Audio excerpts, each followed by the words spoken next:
हम लोग आज के क्लास में मोस्ले लॉ के बारे में बात करेंगे। जैसा कि हम सब लोग जानते हैं कि modern periodic table atomic number पर आधारित है और जिसे मोस्ले ने बनाया था। हम लोग ये भी केमिस्ट्री में पढ़े होंगे कि मेंडलीफ सबसे पहले पीरियोडिक टेबल बनाने की कोशिश किया था, जो मास नंबर के सहारे प्रयास किया गया था, जिसमें कई सारी विसंगतियाँ यानी कई सारा डिफेक्ट्स आने की वजह से उसे रिजेक्ट करके एटॉमिक नंबर के सहारे बनाया गया। कभी आप लोगों के मन में ख्याल आया भी होगा या नहीं भी आया होगा कि आखिर मोस्ले ने क्यों मास नंबर के बजाय एटॉमिक नंबर को प्रेफर किया। तो इसमें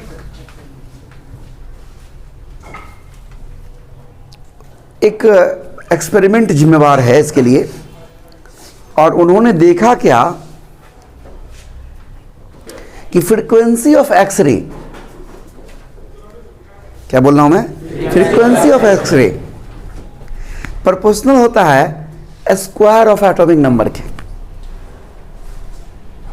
फ्रीक्वेंसी ऑफ एक्सरे, ये जो कैरेक्टरिस्टिक एक्सरे उत्पन्न हो रहा है ना इलेक्ट्रॉनिक ट्रांजिशन से, तो फ्रीक्वेंसी ऑफ एक्सरे जो है वो समानुपाती होता है स्क्वायर ऑफ एटॉमिक नंबर के।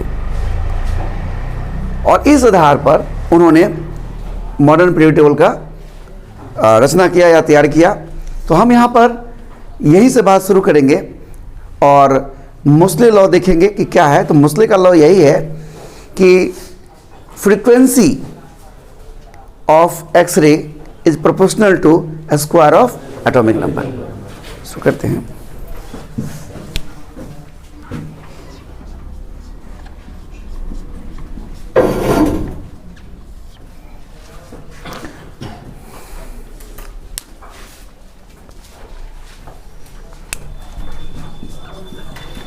According to Mosley, frequency of characteristic X-rays is proportional to a square of atomic number, that is nu proportional to z square। अब फ्रीक्वेंसी एटॉमिक नंबर के proportional है, तो आप इस आधार पर कह सकते हैं कि किसका मतलब, आपको एटॉमिक नंबर तो पता है बहुत सारे एलिमेंट्स का, तो किस एलिमेंट्स के लिए एक्सरे का फ्रीक्वेंसी ज़्यादा होगा या कम होगा। और फ्रीक्वेंसी पता हो तो आप तो जानते हैं कि फ्रीक्वेंसी वेवलेंथ का रिवर्स होता है, तो आप वेवलेंथ के बारे में भी यहाँ से बातें कर सकते हैं। आप समझ रहे हैं ना, frequency nu equal to c by lambda होता है ना, तो यहाँ से भी आप बातें कर सकते हैं। तो यहाँ पर हम कुछ बात थोड़ा सा लिखना चाहेंगे बुक में, चूँकि होता क्या है कि हम भूल जाते हैं कुछ बातें। जहाँ यहाँ पर जेड क्या है तो जान ही गए आप,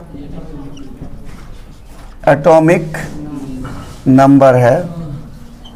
अब ध्यान दीजिए, दिस शोज दैट, ये दिखाता है क्या,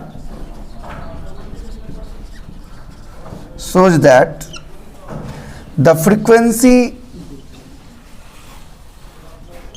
of X ray increases which increase of,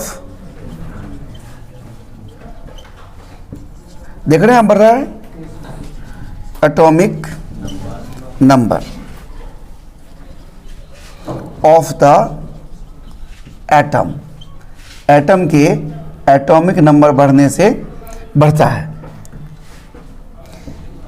if characteristic X-ray released by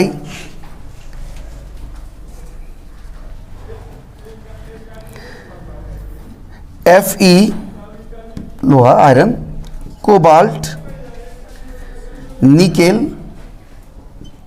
then the order of frequency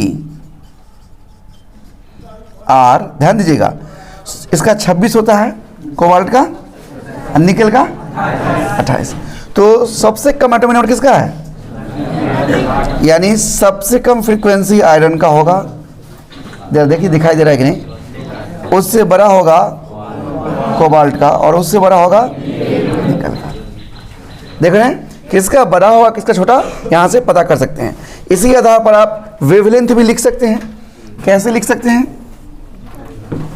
therefore, चूंकि जिसका फ्रीक्वेंसी ज्यादा उसका वेवलेंथ कम, जिसका फ्रीक्वेंसी कम उसका वेवलेंथ ज्यादा, यानी वेवलेंथ जो है वो आयरन का सबसे ज्यादा होगा, उससे छोटा वेवलेंथ कोबाल्ट का होगा, सबसे छोटा निकेल का। देख रहे हैं? यानी आप एटॉमिक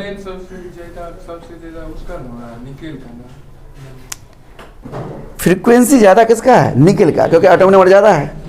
तो फ्रीक्वेंसी ज्यादा है तो वेवलेंथ क्या होगा? कम होगा। क्लियर? तो इस प्रकार से किसी भी एलिमेंट्स में क्या फ्रीक्वेंसी वगैरह होगा, जो ऑब्जेक्टिव क्वेश्चन अगर पूछ दे, एटॉमिक नंबर आपको याद हो या तो आप बता सकते हैं, या वेवलेंथ देख करके भी बता सकते हैं। समझ रहे हैं? यानी अगर फ्रीक्वेंसी या वेवलेंथ या एटॉमिक नंबर में से कोई चीज़ पता हो और कोई चीज़ दूसरा नहीं पता हो तो आप उसे बता सकते हैं। तो ये तो मोस्ले का नियम था। इसको बाद में मॉडिफाइड भी किया गया। मॉडिफाइड, ये आपको 2 मार्क्स में पूछेगा Moseley law. Modified form of Moseley. हो सकता है कि आप मोस्ले का मॉडिफाइड फॉर्म पढ़े हो। आप में से किसी को याद है तो मुझे बता दीजिए जरा। किसी को याद है? देखिए क्या होता है, समझिए। आप तो जान ही रहे हैं कि एक्सरे जब प्रोड्यूस होता है, कैरेक्टरिस्टिक एक्सरे, तो इलेक्ट्रॉन हायर एनर्जी स्टेट से लोअर एनर्जी स्टेट में जंप करके आता है। तो एक फिगर समझिए, अच्छा लगेगा। कोई न्यूक्लियस है,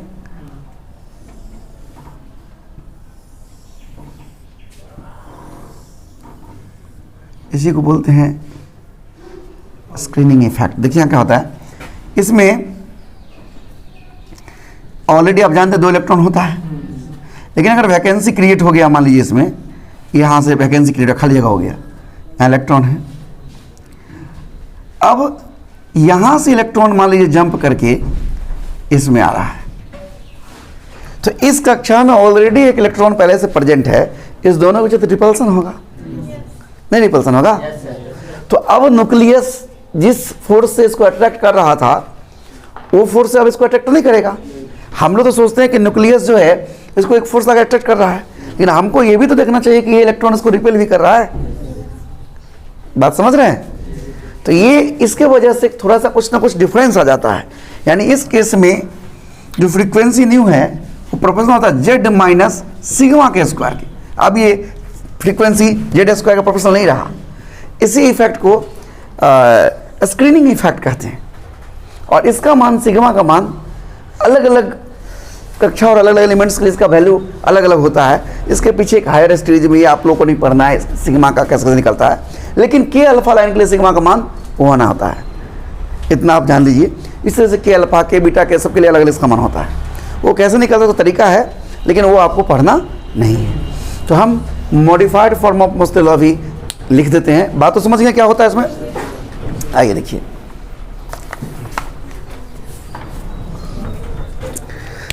देखिए when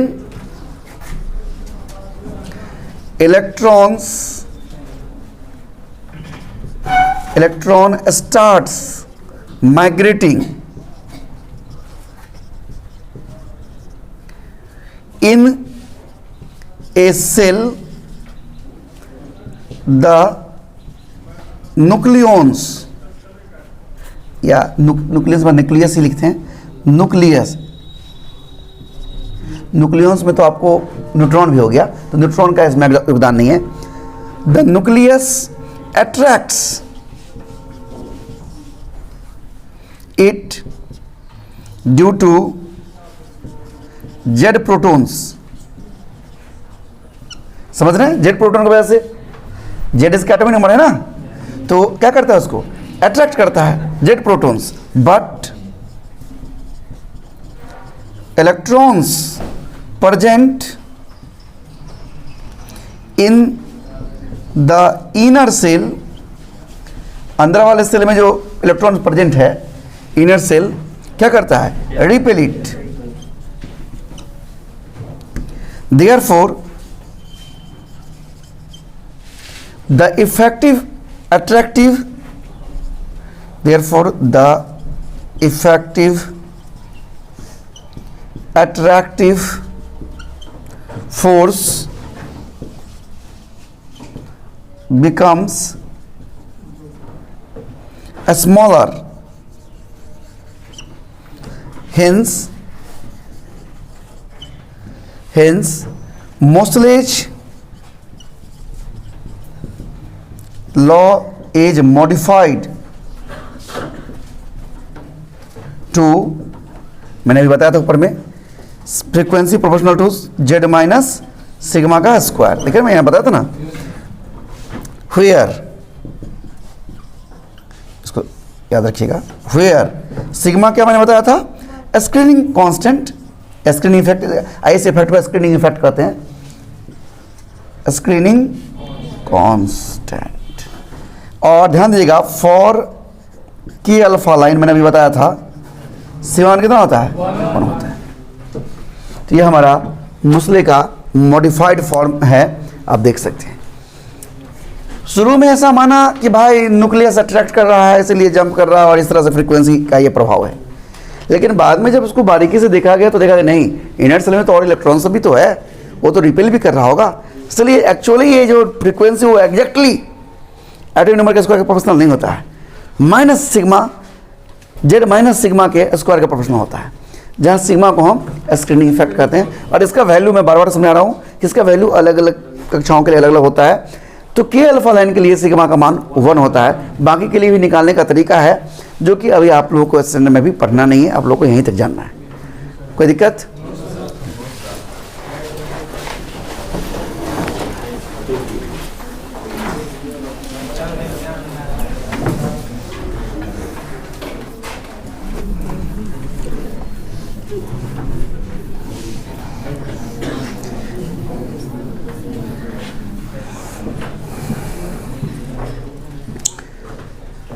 अब सही समय आ गया है, अब हम लोग एक्सरे के बारे में जितनी भी चीज़ें जाननी थी हम लोगों के हिसाब से, हमारे लेवल के हिसाब से हमने उन सारी बातों को जान लिया है।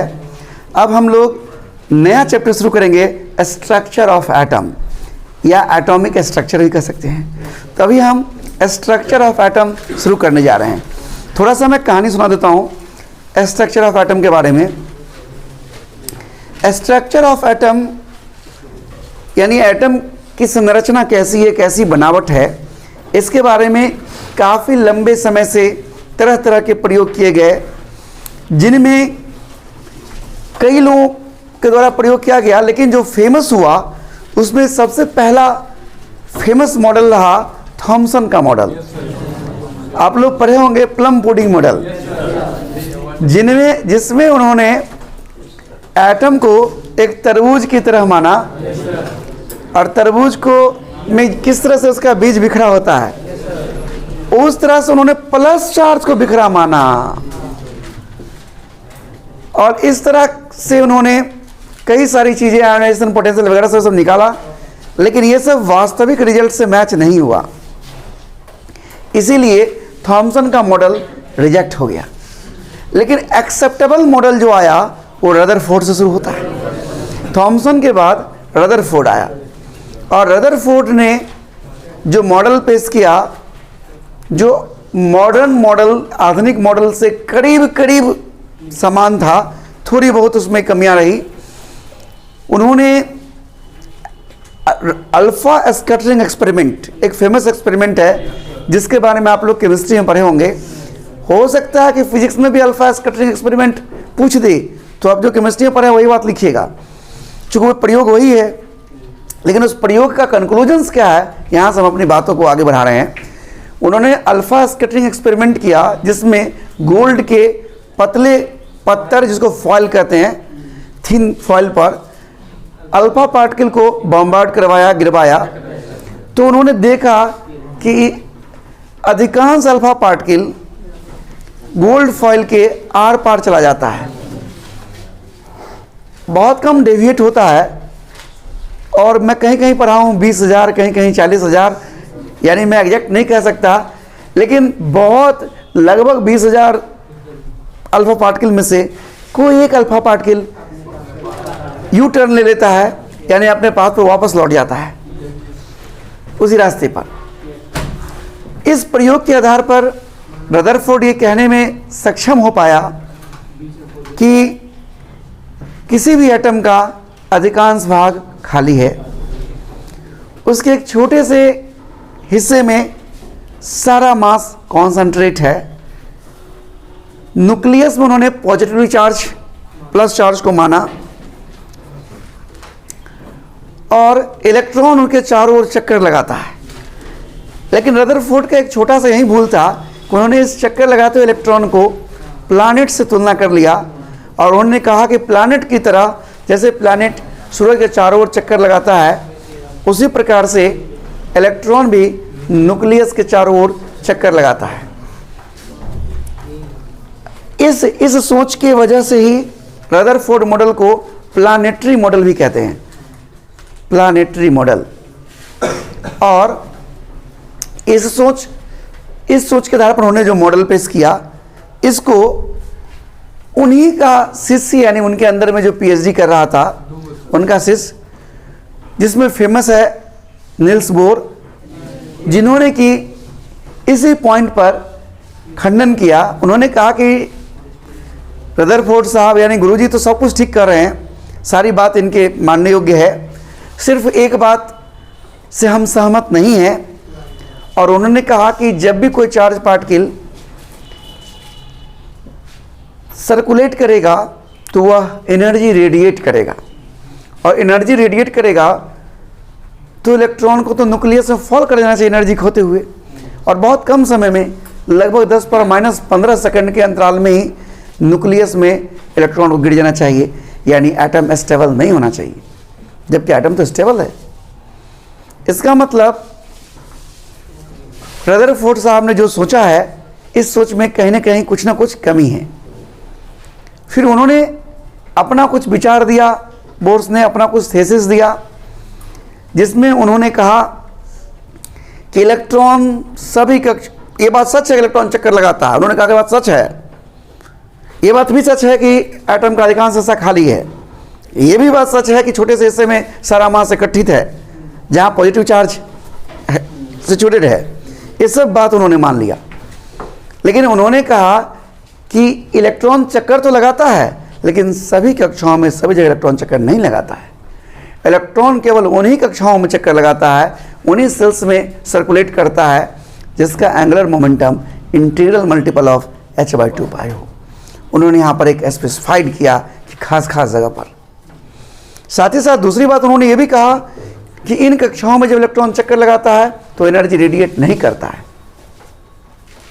इन कक्षाओं में जब वो चक्कर लगाता है तो एनर्जी रेडिएट नहीं करता है, और जब वो एनर्जी रेडिएट नहीं करता है तो इस तरह के कक्षा को स्टेशनरी ऑर्बिट कहते हैं, या नॉन रेडिएंट नेचर का ऑर्बिट कहते हैं। और तीसरी बात उन्होंने कहा कि जब इलेक्ट्रॉन हायर एनर्जी स्टेट से लोअर एनर्जी स्टेट में जंप करता है, मान लीजिए हायर एनर्जी स्टेट E2 से लोअर एनर्जी स्टेट E1 में जंप करता है, तो जो एनर्जी का डिफरेंस है वो एक्सरे के रूप में या और भी दूसरे इलेक्ट्रोमैग्नेटिक वेव के रूप में रेडिएट होता है। और इस आधार पर, इस सोच के आधार पर उन्होंने डिफरेंट कक्षाओं के लिए, यानी किन किन कक्षाओं में इलेक्ट्रॉन चक्कर लगा सकता है, यानी कौन कौन स्टेशनरी ऑर्बिट है, उसके लिए रेडियस ज्ञात किया, रेडियस निकाला। उन कक्षाओं में इलेक्ट्रॉन का स्पीड क्या होगा वो निकाला, उन कक्षाओं में घूमते हुए इलेक्ट्रॉन का काइनेटिक एनर्जी क्या होगा वो भी निकाला, उन कक्षाओं में इलेक्ट्रॉन के पास पोटेंशियल एनर्जी क्या होगा वो भी निकाला, टोटल एनर्जी क्या होगा ये भी निकाला। यानी उन्होंने हर तरह की चीज़ों को यहाँ से निकाल कर दिखाया, जो कि बहुत हद तक मैच कर रहा था एक्सपेरिमेंट से। साथ ही साथ बोर्स मॉडल का भी कह सकते हैं कि एक कमी है कि यह हाइड्रोजन या हाइड्रोजन लाइक एटम के लिए ही बातें होती है इसमें अभी तक। यानी आपके पास मौका है, आप इससे आगे का काम कर सकते हैं। ओके, तो इन सब बातों पर अभी हम प्रकाश डालेंगे। तो शुरू करते हैं स्ट्रक्चर ऑफ एटम।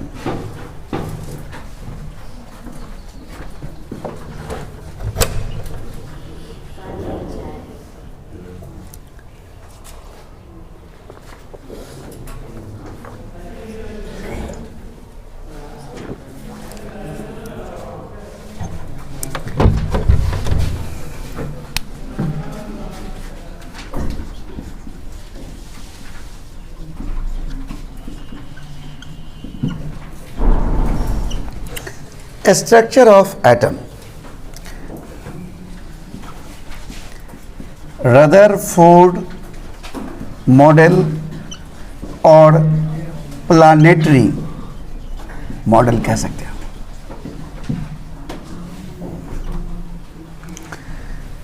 तो जैसा कि हमने देखा अभी on the basis of alpha scattering experiment उन्होंने सारी बातें कही।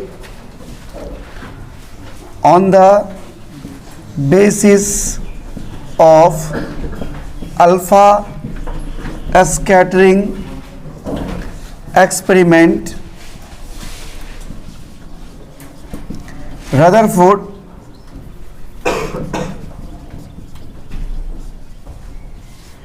came to say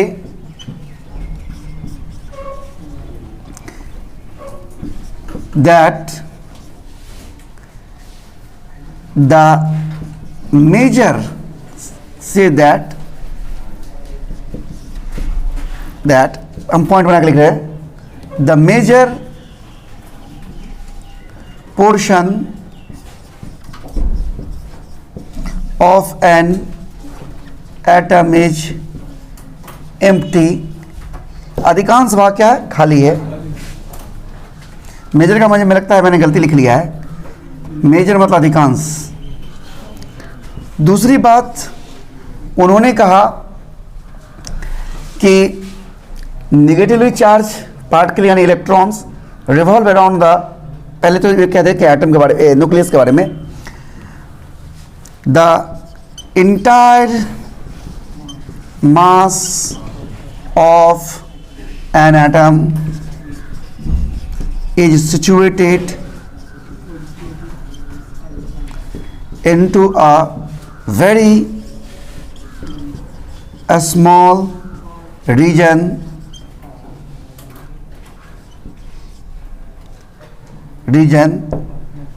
where positively charge is situated called nucleus। उसके बाद उन्होंने कहा कि electrons revolves around the nucleus,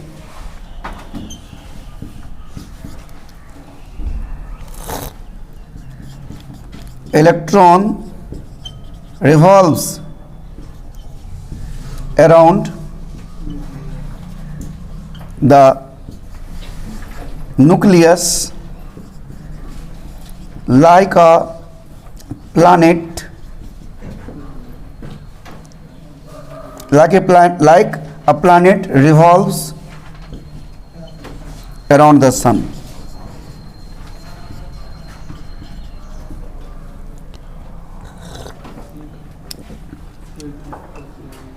जैसा कि मैंने अभी कुछ देर पहले आप लोगों को बताया, ये जो बात उन्होंने कह दिया यही उनके गले का घेग बन गया, और चेला चतुर था, उन्होंने अपना नाम कमाया। बाकी सारी बातें इन्होंने जो कही है वो क्लियर है, जो आज भी मान्य है। अब यहाँ पर इसी बेसिस पर हम यहाँ बोर्स मॉडल में लिखेंगे और पहले क्यों रिजेक्ट हुआ इसका चर्चा करेंगे।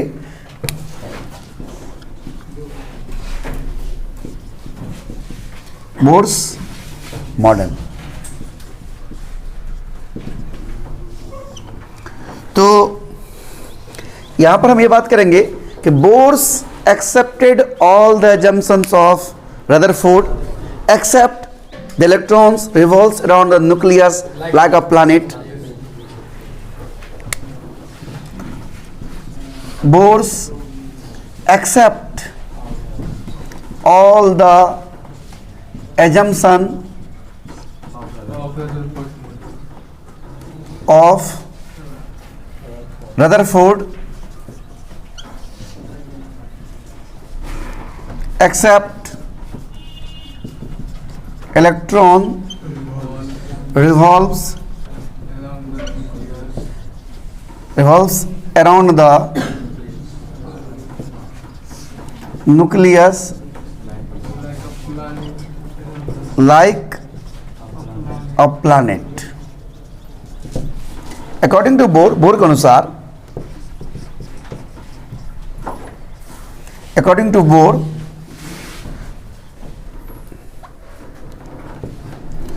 when a charged particle revolves like a planet,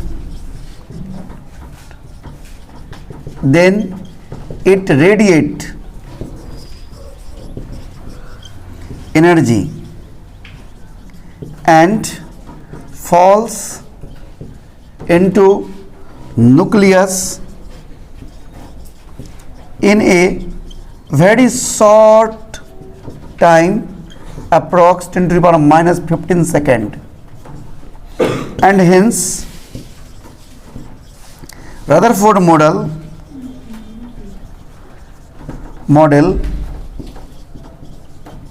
becomes unstable.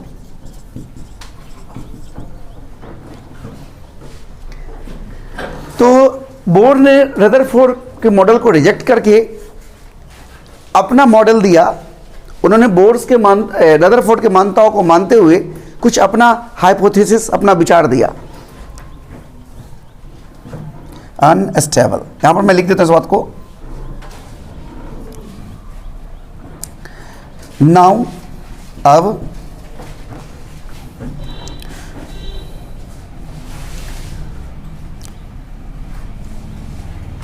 now Bohr suggested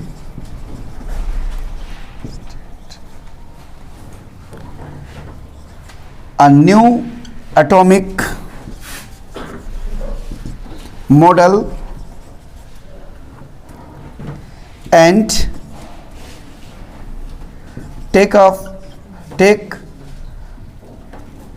some assumptions and give his hypothesis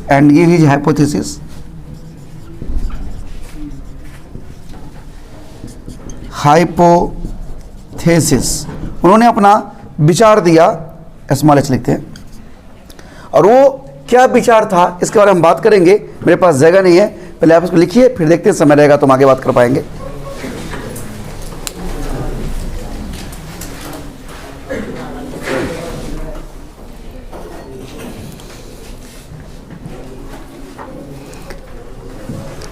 तो बोर का जो हाइपोथेसिस है, आज अभी हम उसको देख लेते हैं, उससे आगे कल देखेंगे। पहले देखते हैं hypothesis.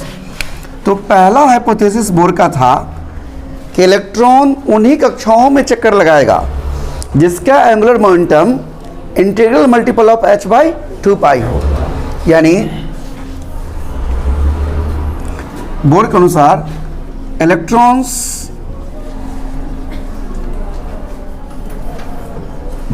revolves around the nucleus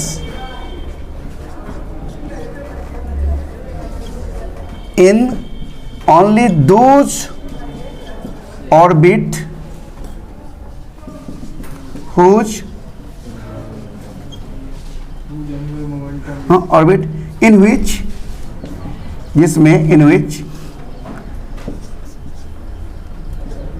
electrons have angular momentum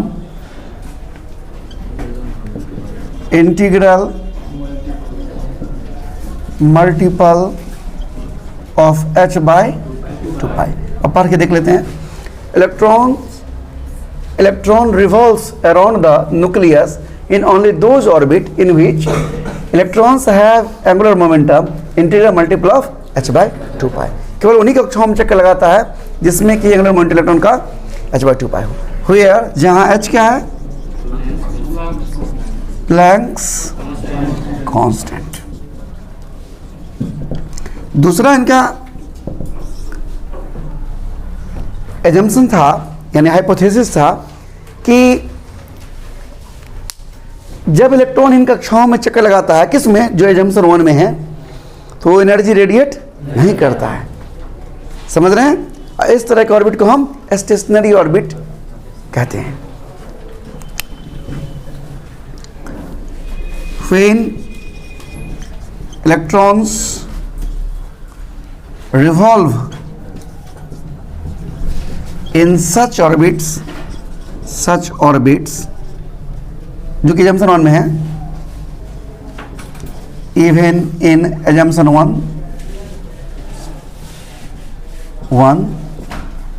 then it does not radiate energy. Such orbits are called stationary orbit. Stationary orbit. और तीसरा बात इन्होंने कहा कि जब इलेक्ट्रॉन हायर एनर्जी स्टेट से लोअर एनर्जी स्टेट में जंप करता है तो यह एनर्जी रेडिएट करता है। When electrons jumps from higher energy state, मतलब यहाँ ऑर्बिट हुआ, orbit E2 to lower energy level या state, energy level E1, then it radiate energy.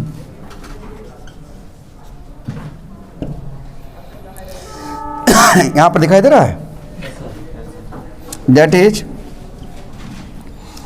Energy जो हमारा होगा, एनर्जी का डिफरेंस होगा E2 माइनस E1। और ये एनर्जी हो क्या होता है, वही तो h नहीं होता है, h नहीं। और यहां से उन्होंने फ्रीक्वेंसी जो होगा E2 minus E1 by h वो भी निकाल लिया। तो आज यहीं तक।